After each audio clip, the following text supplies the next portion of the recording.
स्वामी विवेकानंद के जीवन से जुड़ी कई प्रेरणादायक कहानियां हैं जो हमें जीवन के महत्वपूर्ण सबक सिखाती हैं। यहाँ कुछ प्रमुख कहानियां प्रस्तुत हैं। बिना परिणाम की चिंता किए कर्म करना। स्वामी विवेकानंद एक बार एक गांव से गुजर रहे थे। तभी उन्होंने देखा कि एक किसान खेत में काम कर रहा था।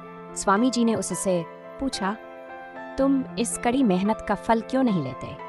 किसान ने जवाब दिया, मुझे इस बात की चिंता नहीं है कि मुझे फल मिलेगा या नहीं। मेरा काम मेहनत करना है और मैं वही कर रहा हूँ। स्वामी जी ने इस बात को ध्यान में रखते हुए कहा, यहाँ से मैंने गीता का एक महत्वपूर्ण पाठ सीखा कि हमें फल की चिंता किए बिना कर्म करना चाहिए। स्वाभिमान और आत्मसम्मान। स्वामी विवेकानंद शिकागो में एक धर्म महासभा में भारत का प्रतिनिधित्व कर रहे थे।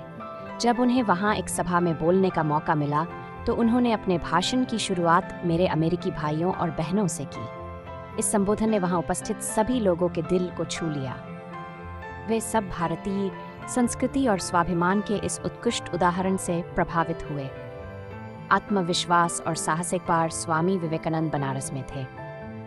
एक गली से गुजरते समय उन्होंने देखा कि कुछ बंदर उनके पीछे पड़ गए हैं। विवेकानंद भागने लगे, लेकिन बंदर उनका पीछा करने लगे। तभी एक बुजुर्ग ने उन्हें आवाज दी और कहा, रुको, उनका सामना करो। विवेकानंद रुके और साहस के साथ बंदरों की ओर बढ़े। बंदर डर कर भाग गए। इस घटना ने उन्हें सिखाया कि जीवन में कठिनाइयों से भागने की बजाय उनका सामना करना चाहिए। धैर्य और अनुशासन। स्वामी विवेकानंद अपने गुरु रामकृष्ण परमहंस के साथ हमेशा अनुशासन में रहते थे। एक बार उन्हें अपनी आस्था की परीक्षा देने के लिए कहा गया। उन्हें एक जगह पर बिना हिले डुले घंटों बैठने को कहा गया। स्वामी जी ने इस चुनौती को धैर्य और अनुशासन के साथ स्वीकार किया और इसे सफलतापूर्वक पूरा किया।